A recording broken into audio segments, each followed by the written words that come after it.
¿Es posible que los ovnis y sus extraños ocupantes vengan de otros mundos, sean extraterrestres? Pues bien, se dice que en Roswell, en Estados Unidos, cayó uno de ellos y fue recuperado por el ejército de los Estados Unidos. Pero también hay un caso increíble que van a conocer, un caso asombroso que sucedió en Argentina. Nada más y nada menos que un accidente de un supuesto ovni, un Roswell de Argentina, y van a escuchar a una de las personas que más lo investigó y van a escuchar también a sus testigos. Prepárense porque este podcast va a estar increíble. Seguramente les va a gustar mucho.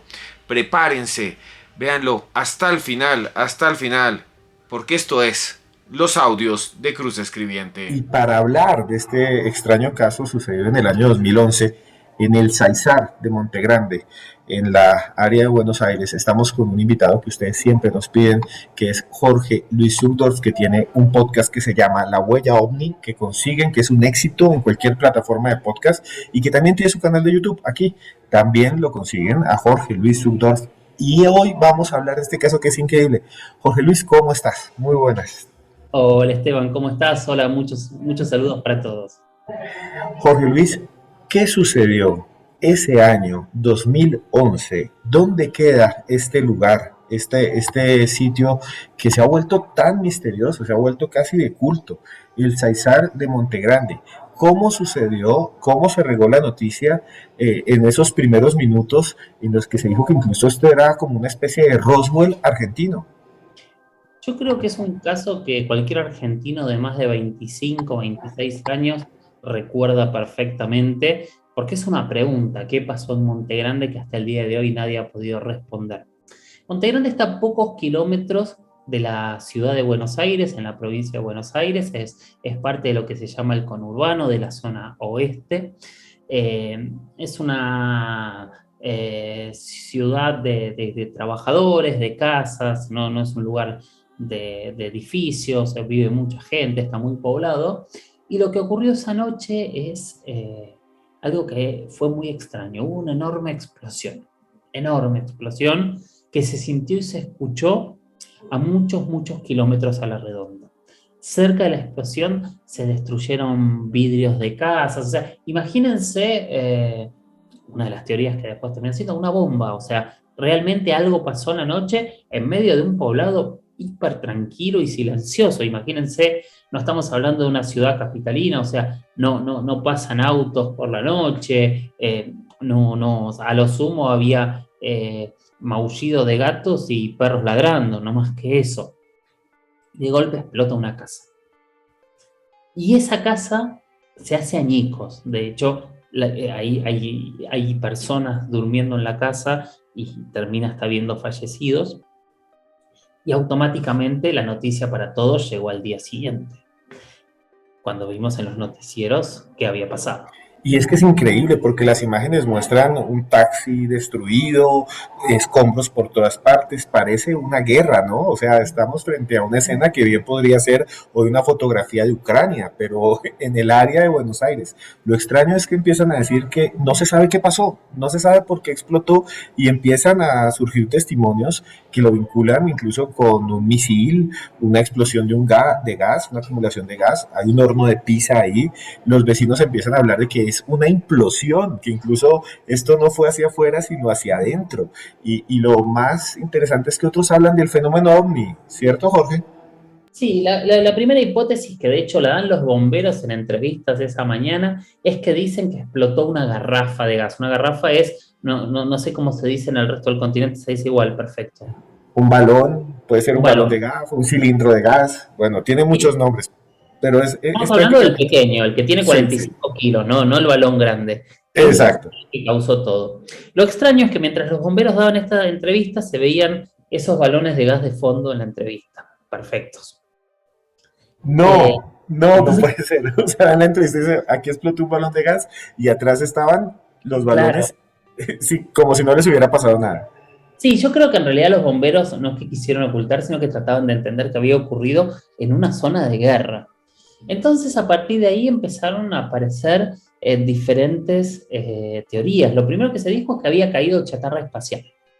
la NASA automáticamente dijo no, se cayó un satélite, pero hace 3 días y cayó en medio del Pacífico, cerca de la isla de Pascua, creo que habían dicho, no quiero mentir, pero creo que habían dicho que había sido en esa zona.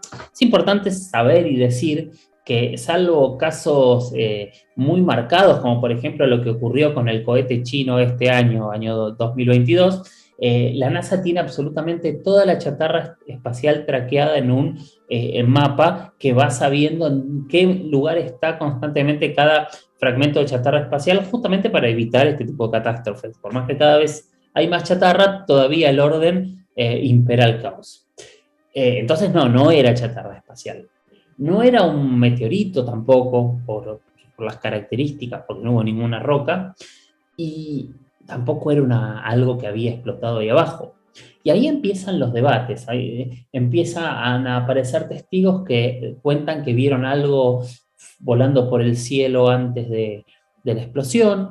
Empiezan a aparecer, por ejemplo, hay una foto que yo pongo en el video que es un poste de energía eléctrica que está quemado arriba, como que algo le hubiese pegado desde arriba y se prendió fuego. Hay algo que vino del cielo e impactó contra esa casa. Y ahí empezaron los debates. Sí, escuchemos, si te parece, este testimonio de una mujer llamada Gladys Ojeda, que fue Muy bien. entrevistada hace un tiempo, que tú entrevistaste hace un tiempo y que nos narra más o menos lo que ella vio, porque ella es un testigo presencial. Escuchémosla y volvemos aquí en los audios de Cruz Escribiendo. ¿Cuál es vos eras vecina? Contame cómo te presentas. Yo vivo enfrente del lugar donde explotó y se derrumbaron las casas. Contame qué pasó aquella noche, cómo empezó. Mira, nosotros hacíamos 10 minutos que habíamos entrado. Bueno, me dispongo para ir a dormir, apago la luz y cuando apago la luz se pone todo el cielo blanco y a los segundos se escuchó la explosión. Yo pensé que era la garrafa del departamento de mi hija, así que salí como estaba para ver qué era lo que había pasado y me doy cuenta que es la vereda de enfrente. La puerta estaba totalmente desnivelada, abierta, la cerradura fue a parar a la mitad del pasillo y todos los escombros que había en el pasillo, ¿no? Ahí me doy cuenta que no era la casa de mi hija, sino los vecinos que estaban enfrente. Así que decidí ir corriendo hasta la mitad de la calle cuando pensé que estaban todos muertos realmente porque no había nada, no había quedado nada. Empezamos a escuchar los pedidos de auxilio de Janina y bueno, ahí nos metimos con mi marido a tratar de ayudar a los vecinos. ¿Y qué vieron? Yo en ese momento vi solamente, pensé que habían tirado un misil, como si hubiese sido Bagdad mismo, más o menos. Es más, llegué a pensar de que en qué momento iba a caer el próximo explosivo porque pensé que nos estaban bombardeando. ¿Y en qué momento, cuánto tardaron en llegar los bomberos? ¿Cómo empezó a funcionar todo? Mira, nosotros fuimos los primeros que llegamos, ya te digo que estábamos levantados prácticamente por acostarnos. No puedo decirte cuánto porque en el momento yo no me puse a pensar eso, lo único que hicimos fue ir a tratar de sacar a la gente, a ver si podíamos ayudar. Pero no sé, suponete 5 minutos, 10 minutos. Cuando nosotros bajamos del colectivo, que íbamos para abrir el portón de mi casa, había un patrullero a 10 cuadras más o menos. Bueno, ese patrullero llegó a los 25 minutos. Después hablando con ellos me dijeron que ellos habían quedado choqueados, que no podían avanzar porque no entendían lo que habían pasado. Llegó primero las ambulancias y los bomberos de Seiza, después estuvo el doctor Casal, Scioli, más tarde vino el intendente. ¿Todos llegaron enseguida? Enseguida. Eso es lo que a mí me llamó la atención. ¿Por qué ambulancias y bomberos de otro partido cuando nosotros tenemos acá nomás en nuestro cuartel de bomberos? Eso es lo que yo puedo decir, ¿no? Se iluminó todo el cielo y al segundo la explosión. Yo sé que es media tonta la pregunta que te voy a hacer, que es ¿qué es lo más extraño que viste? Pensando que cayó algo del cielo, pero si podés volver a describirme todas estas cosas raras que viste. Es que en realidad yo, si te tengo que decir que yo vi, lo único raro que vi, o sea, tampoco me pareció raro, porque parecía un rayo, un trueno, un relámpago, una cosa así. Eso fue lo único que vi, no sé si era una bola roja, si era amarilla, si era azul, no lo sé, porque yo estaba dentro de mi casa. Yo vi que se iluminó todo y al segundo la explosión. ¿Qué les explicaron? ¿Qué les dijeron que era? En primer momento nos dijeron que fue la garrafa, pero nosotros cuando sacamos a la gente, sacamos las garrafas y tuvimos que cortar la goma que va a la garrafa para poder sacar las garrafas a la calle. O sea que la garrafa no podía haber sido, a no ser que hubiese sido del otro domicilio. Tampoco fue. El horno pizzero estaba aplastado, no estaba reventado, tampoco pudo haber sido. Nos dijeron que podía ser una electricidad de los cables, pero me pareció ridículo porque ahí algo cayó, no sé qué es, pero algo cayó. Eso es lo que a mí me dio la impresión. ¿Y cómo se comportaron las autoridades de ahí en adelante? Bueno, si yo te tengo que decir lo que me parece a mí, se portaron mal, porque a las personas que deberían haber ayudado nunca ayudaron. Se pagaron a mucha gente. Acá se benefició un montón de gente que no tendría por qué haberse beneficiado, y los damnificados no tienen nada. ¿Qué pensás que fue? Mira, ya te vuelvo a decir, yo no soy Sí, pero ¿qué pensás vos desde Y para mí, desde un principio, cuando yo vi cómo estaban los autos dados vuelta, la casa totalmente destruida, para mí fue, ya te digo, un bombardeo. No sé si fue un misil, no sé, algo de eso tuvo que haber pasado. Esa fue mi impresión cuando yo vi todo el desastre que había ocurrido. Garrafa no puede ser nunca. Acá ha habido un montón de explosiones de gas y nunca hubo el daño que se hizo en estas dos viviendas. ¿Y por qué pensás que no fue, que puede no haber sido, por ejemplo, algo del espacio, pensemos en un meteorito o algo así? No sé, porque esa fue la sensación que a mí me dio. Yo no he visto nunca una explosión cuando cayó un meteorito en ningún lado, o sea, yo no vi eso, pero sí veo las películas de guerra, por ejemplo, donde cae un meteorito, cómo se da vuelta un misil, cómo se dan vuelta todas las cosas, y los autos estaban dando vuelta de esa manera. Para mí, o sea, esa fue mi sensación. Yo no pensé ni en chatarra espacial ni en meteorito. Para mí fue algo como lo que se usa en una guerra.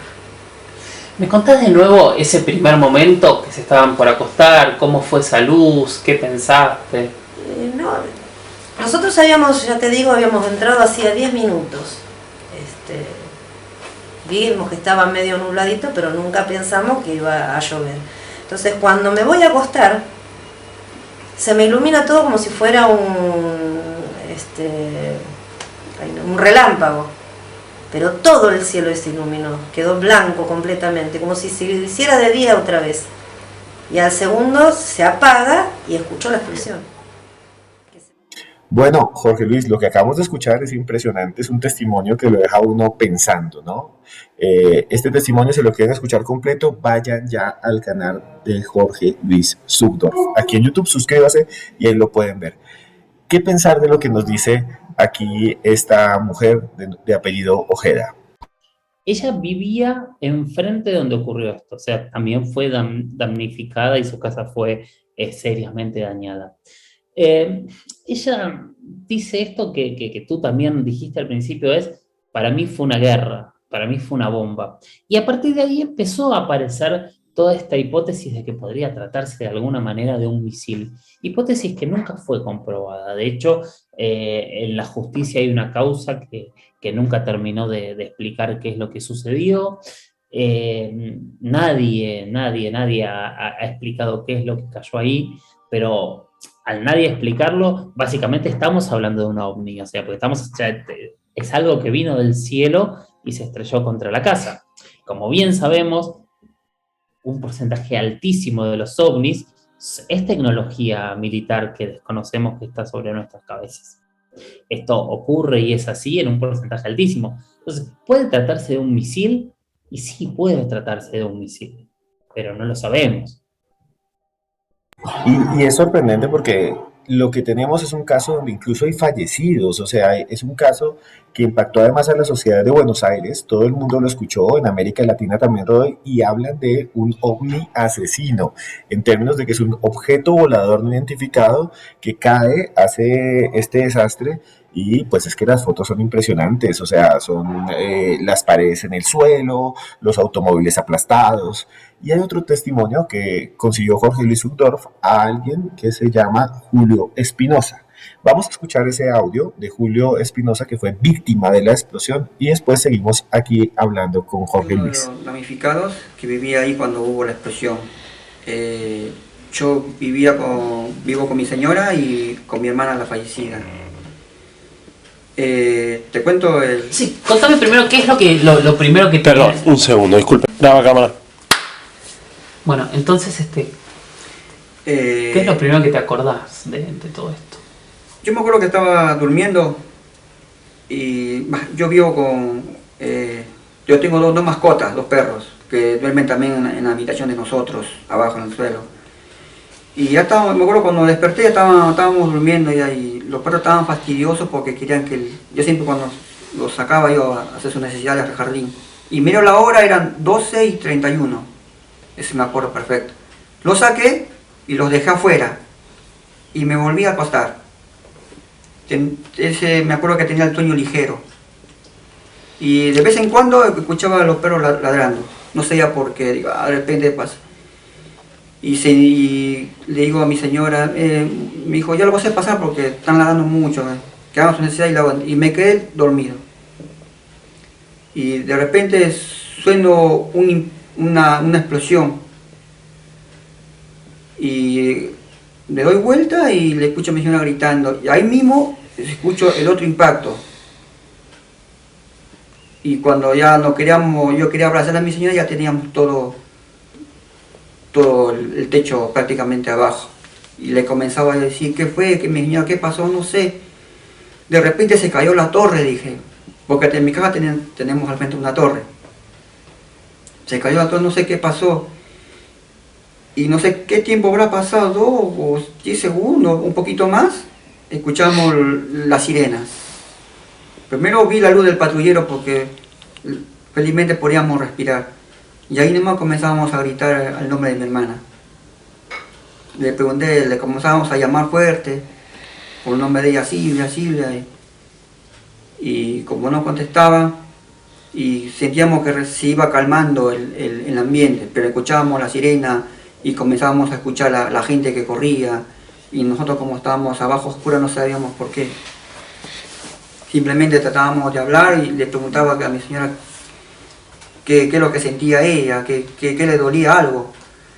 Y lo único que sentíamos es que teníamos todo presionado, en la cintura para abajo. Y buscábamos una salida, a ver, tirábamos piedra, lo que había. O sea, todo se había nublado porque todo estaba oscuro y palpeábamos, parecíamos ciegos, palpeábamos ahí. Y después sentí un olor raro que sentíamos, nos preguntábamos qué era. No sé, ella se puso nerviosa. No sé qué tiempo habrá pasado cuando gritábamos y nada, no sé si nos escuchábamos o no. Y como teníamos una mesita al lado y yo quería alcanzar el celular porque le había visto el celular ahí para poder llamar. Y con mi mano buscaba y no encontraba. Lo que pude encontrar fue mis lentes nomás que cayeron junto al lado mío. Después, como gritábamos a mi hermana, sigamos llamando, le digo, Tere no contesta, le dije. Y comencé a desesperarme y tratar de salir. Al momento que yo me movía, mi señora tenía tenía la cintura, lo presionaba. Yo estaba un poquito más abajo de ella, más o menos ella estaba, yo dormía más abajo, me había quedado. Se me quedó el tobillo del pie izquierdo, lo tenía la viga ahí bien apresionada. Y acá solamente la presión. Y por más que quería, viste, uno no sé dónde saca fuerza para poder levantar algo. Movía, pero al moverme tenía miedo que lo único que encontrábamos era, tocábamos, era piedra, cascajos, así. ¿Y cuánto tardaron en sacarlos? La verdad para nosotros fue no sé qué tiempo fue. ¿Y cómo fue el momento ese de que lo sacaron? Cuando gritábamos, escuchamos la voz de mi cuñada, de mi cuñado, que vino, nos gritó. Por él fue que nos sacaron. Porque si él no decía que nosotros vivíamos ahí, no nos sacaban de repente hasta otro día, o no sé si seguíamos ahí. Cuando ya vino el bombero y mi señora sacó la mano y lo vi que lo apretó el bombero, le dijo, ya estamos acá. No, nos tranquilizamos no tanto, pero el dolor de las piernas que se iban endureciendo era... Igual no sabíamos por qué, le preguntábamos qué pasábamos, nos poníamos un poquito más nerviosos. Y decime, cuando te sacaron, ¿qué les dijeron? ¿Qué había pasado? ¿Qué explicación les dieron la primera explicación que tuviste? No, cuando primero sacaron a mi señora, a mí se demoraron unos 5 o 20 minutos más porque tenía el tobillo. Entonces le pregunté, el bombero me preguntó, me dijo, amigo, ¿qué fue? ¿Gas? No sé, le dije. Y cuando vi que me levantaron, me sacaron, ahí recién vi el panorama y yo tenía mi cuarto y el cuarto me van a quedar al frente mío. Y vi todo bajo escombros. Lo único que me agarré, le dije, no, yo estoy bien, yo quiero ir a ver a mis hermanas, bájeme por favor, no, te vamos a llevar. Hay alguien más, sí, mi hermana al frente, le digo, son 5 pasos nada más, camina y ahí. Me subieron a la ambulancia y no volví hasta las 8 o 9 de la mañana que pude ver todo ese panorama de lo que había pasado. Feliz. Bueno, Jorge, hemos escuchado a Julio Espinosa, que nos lo narra de una manera mucho más sentida, ¿no? Él es víctima, él sufre lo que sucede aquí con este ovni, porque no sabemos qué es, un misil o la teoría del gas o hay otros más, pero ¿qué podemos hablar de lo que nos contó Julio? Esta entrevista yo la hice en el año 2012, así que fue un año después de toda esta tragedia. De hecho, cuando estuve en el lugar, era un terreno baldío donde estaba su casa. Él era una familia peruana que residía en ese momento en Argentina. Su hermana estaba viviendo con ellos en la casa, que fue la persona que lamentablemente terminó fallecida. Después él contó que el cuerpo regresó a Perú. Y él cuenta lo que vivió, que en realidad lo que él vivió es lamentablemente una historia de terror horrible. O sea, imagínate estar en tu cama, escuchar un ruido y de golpe tener toda tu casa derrumbada arriba tuyo. Hay lugares donde hay terremotos, o sea, nosotros en Buenos Aires no tenemos terremotos, o sea, ni siquiera desde ese punto de vista nos acercamos a ese tipo de posibilidad. Y después de eso, lo que empieza a ocurrir son cosas extrañas después del accidente. O sea, rápidamente había mucha gente extraña cerca de la casa.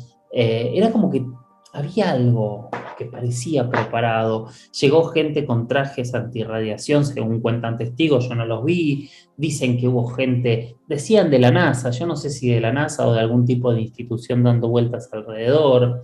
Llegaron bomberos y ambulancias que no eran de la zona, que venían de mucho más lejos y llegaron muy rápido. También, si escuchan los dos testimonios, se van a dar cuenta que no es que todos los tiempos son así, porque mientras que nuestra primera testigo habla que, por ejemplo, la patrulla tardó más de 25 minutos, para Julio fue un abrir y cerrar de ojos. Él cuenta que se le cayó todo y escucha a la patrulla. Seguramente los tiempos en una situación tan caótica y tan terrible pasan a ser muy relativos para cada espectador de cuánto tiempo se tardó en cada cosa. Pero todos los testigos, y no solamente ellos, sino los testigos de muchas cuadras alrededor, cada vez que yo hablo de este tema me empiezan a llegar muchos mensajes de vecinos que fueron testigos de lo que ocurrió. Todos hablan que durante muchos días hubo movimientos muy extraños en todo el barrio, que de hecho hasta sacaron todas los escombros de la casa con una velocidad absoluta, cosa que no es usual en esa zona. Todo fue como muy extraño, cuentan los vecinos.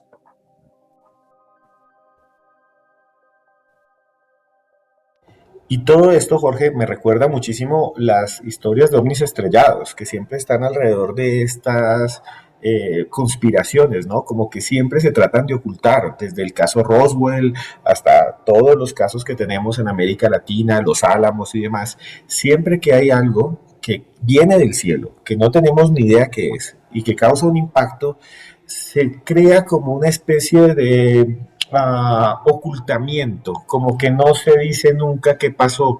Y eso le pasa a este caso, ¿no? O sea, hasta el día de hoy no tenemos claro qué sucedió en esa madrugada en la que incluso murió una persona. No, por supuesto, yo creo que hay de dos cosas, o sea, me ha tocado hablar con Lu Elizondo muchas veces, donde yo sé que él y mucha gente está buscando objetos recuperados, como los que hay aquí en el Museo del OVNI en Argentina, en Victoria, que tienen 3, 4 fragmentos de objetos caídos del cielo y que cada 2 por 3 viene una institución de diferentes lados del mundo a llevarse un fragmento para analizar. Jacques Vallée lo hizo, ahora Elizondo también, o sea, todos investigan qué es lo que tienen estos objetos y han logrado materiales extraños. De hecho, tienen una placa que tú te la pones y no te ves y sacas la foto y te ves. Es extraño. Hay cosas muy, muy raras en esto que se llama metamateriales, que es uno de los puntos que se están discutiendo hoy en el Pentágono y bastante de manera abierta. Ahora, yo también pienso que muchos otros estrellamientos de crashes de objetos pueden haberse tratado de tecnología militar fallida. Sobre todo porque siempre hay militares alrededor, siempre la zona está cercada a una velocidad récord. Entonces, no creo que sepan dónde van a caer un objeto para saber que necesitan tener todo alrededor. Entonces, yo estoy convencido que si bien hay muchos que no parecen de este mundo, también hay muchas pruebas militares que fallan, que se las disfraza de naves extraterrestres caídas. Sí, pase lo que haya pasado en este lugar, lo que sucedió realmente fue impactante. O sea, perdón, uno, dos, tres.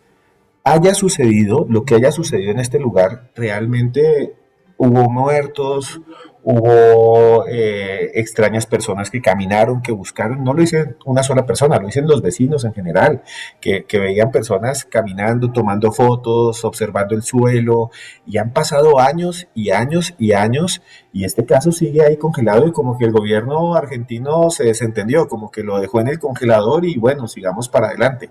Tiene que ver un poco con todo este secretismo que podría ser, como dice Jorge Luis, sobre lo militar o sobre lo inexplicable. Simplemente no hay ninguna explicación posible y dejémoslo en que fue el horno pisero. O sea, sería algo como esto también. Hay un pueblo completo que necesita respuestas. Hubo casas destruidas, hubo gente que pagó esos daños, hubo muertos, que es más grave que casas destruidas, y hubo muchísimos testigos que no fueron solo testigos, porque también fueron víctimas, estuvieron implicadas en todo lo que ocurrió. Y hace más de 11 años que están esperando una respuesta. Y sabemos que hay gente en Roswell que hace, ya no sé hacer la cuenta, cuántos años que están esperando una respuesta. Pero, qué sé yo, nosotros somos ilusos y seguimos pidiendo respuestas. Lo cierto es que aquí con Jorge Luis Zugdorf en los audios de Cruz Escribiente hemos analizado este caso, que es uno de los más sorprendentes de América Latina, perdón, uno, dos, tres.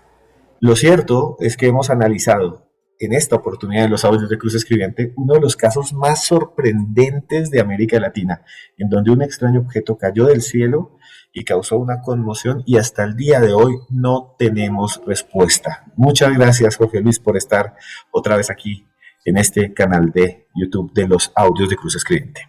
Gracias, Esteban, y muchos saludos a todos.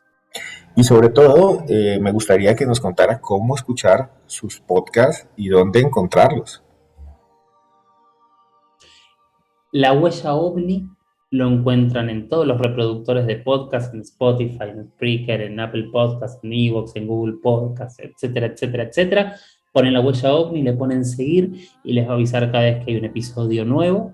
Y después me pueden encontrar también en YouTube. En YouTube ponen La Huella OVNI, voy a aparecer. Y si no, mi nombre es Jorge Luis Zuckdorf. Y ahí van a estar todos los podcasts y todas estas entrevistas que fui guardando y lentamente voy desempolvando una a una de mi arco.